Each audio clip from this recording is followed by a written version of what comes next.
Hello again, guys and gals. Haven't done a video in a while.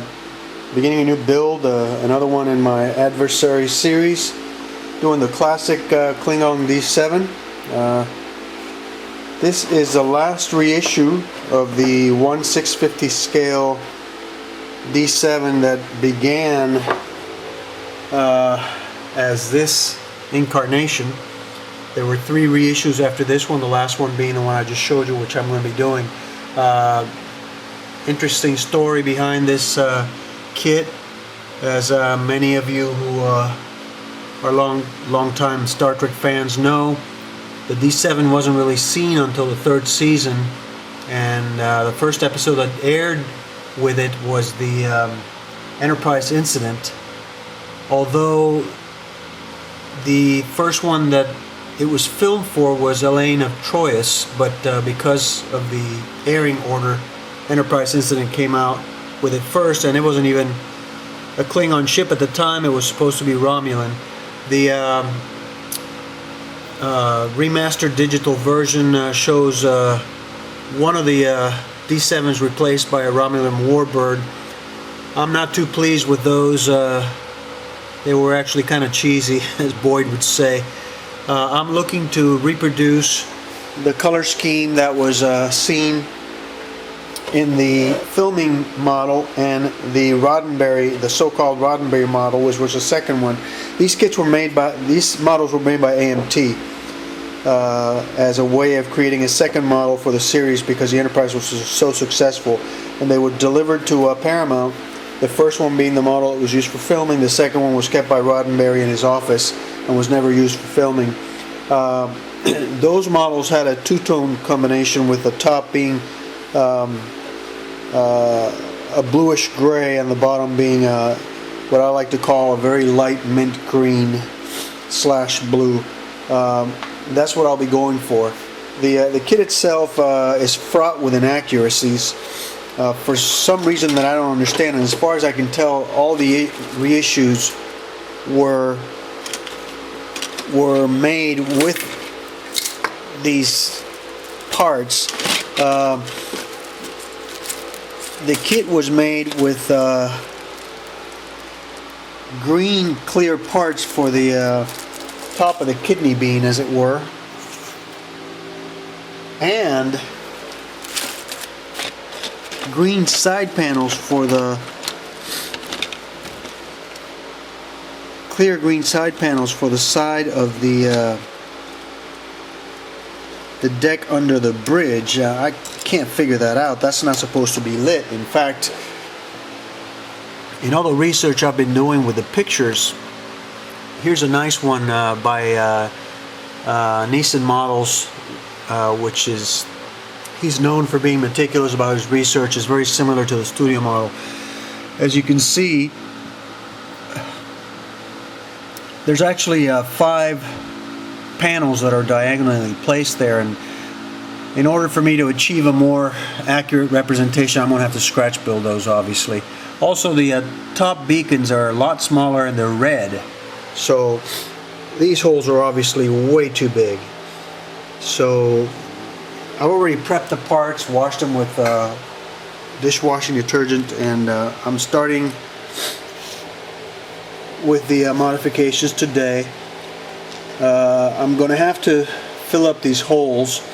Putty won't do it because they're too big, so I'm going to have to use Aves epoxy. But in order to get a nice fill in without having the thing fall on the other side, I'm going to have to put styrene squares on the inside so that they will provide a support for the Aves epoxy to be poured into. So I'll be gluing those first, and then I'll fill in the holes with Aves epoxy, try and shape them as much as I can to the size and shape of the kidney bean, let it harden, and then sand them into submission so that they disappear. Once I do that, then I'll drill much smaller holes through here and through here, which will fit probably fiber optics. I thought about using some of the leftover parts from my NX-01 which have been useful in the past, namely these little plastic cylinders, but I think they're almost too big when you look at the studio model. The orifices are supposed to be even smaller, so that's what I'm doing, and should be interesting. There's going to be a couple of mods. I plan on doing it in the two-tone style like that. The nacelles were not lit in the studio model. I'm not going to light them. I'll do some lighting of the windows and the onion bulb and the deck under the bridge, as well as the two top red beacons, as I told you, and some of the front windows.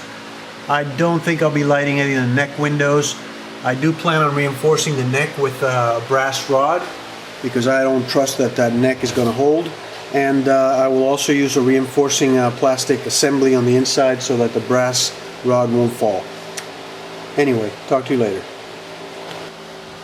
Okay, I've glued the two squares of styrene on there, used a little compression to bend them into position so they would assume some of the curvature of the kidney bean surface, and hit them with some zip kicker to speed up the drying.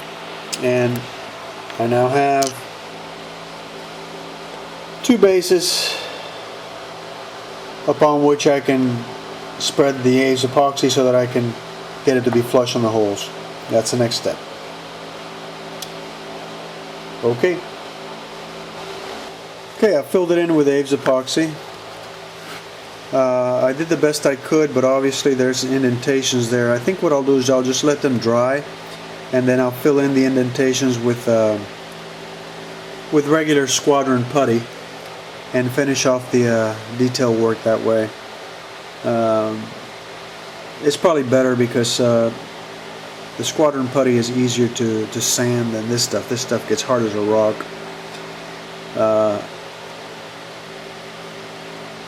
Should be alright. Once I get it all filled in and sanded down, it should be smooth as a baby's bottom. Once I do that, then I'm free to drill the holes wherever the heck I want and whatever size I want, rather than use these terrible holes that are provided with this thing. Couldn't believe that they did that. Anyway, on to the scratch building of the other part. Well, the initial round of puttying and sanding is complete, and I have sprayed it with the adhesion promoter. My next step is now to do the first primering and see what we got. Pretty smooth.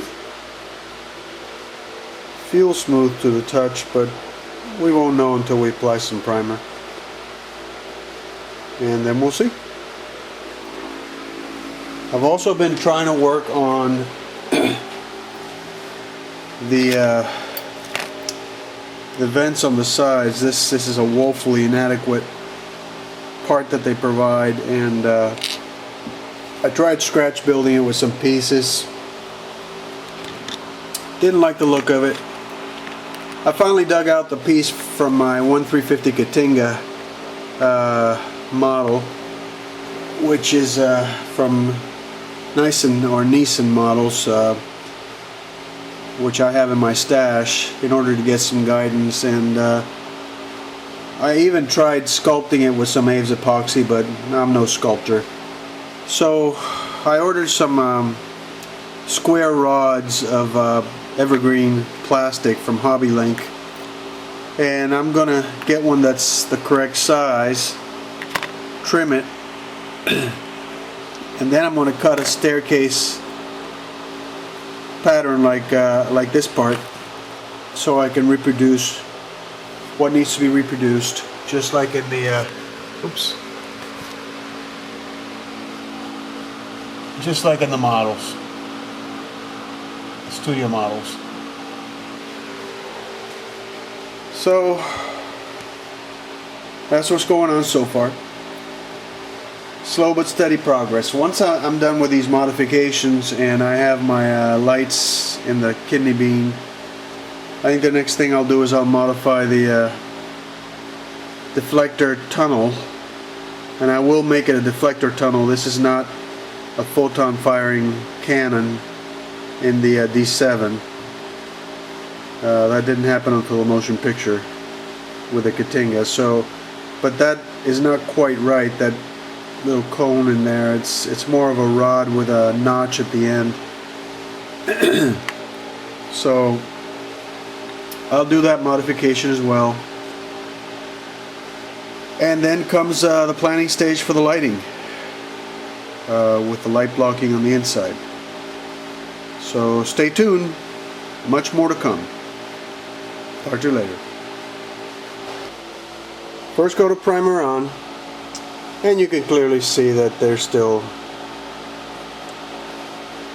pretty visible, so I guess more sanding and puttying coming up. I expected it. Okay.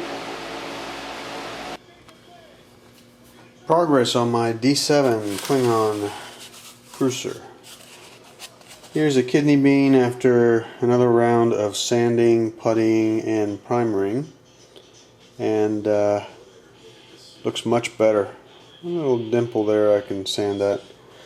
I've also completed, for the most part, the nacelles. I sanded all the seams out, applied the adhesion promoter, and then primered them. Looks pretty good. I'll give it the once over just to make sure.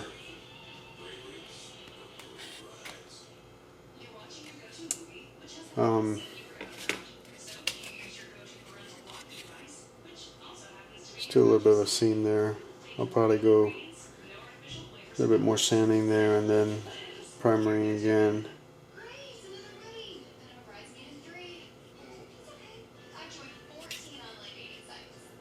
So it looks pretty good. Yeah. Yeah. I'm working on the deflector tunnel now, and the detail on the studio model is, as you can see, sort of a cylinder with a rod in the center. Almost looks like a nail. So the kit part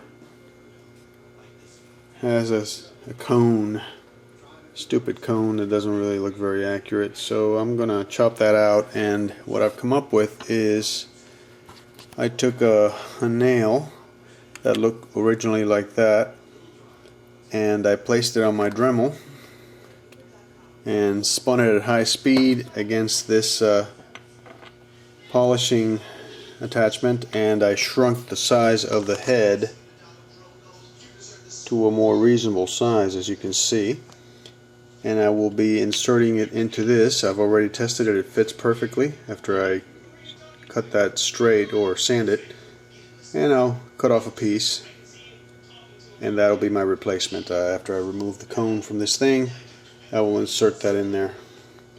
Hopefully that'll work out. I'll also put a little piece of plastic, square plastic there to reproduce that detail.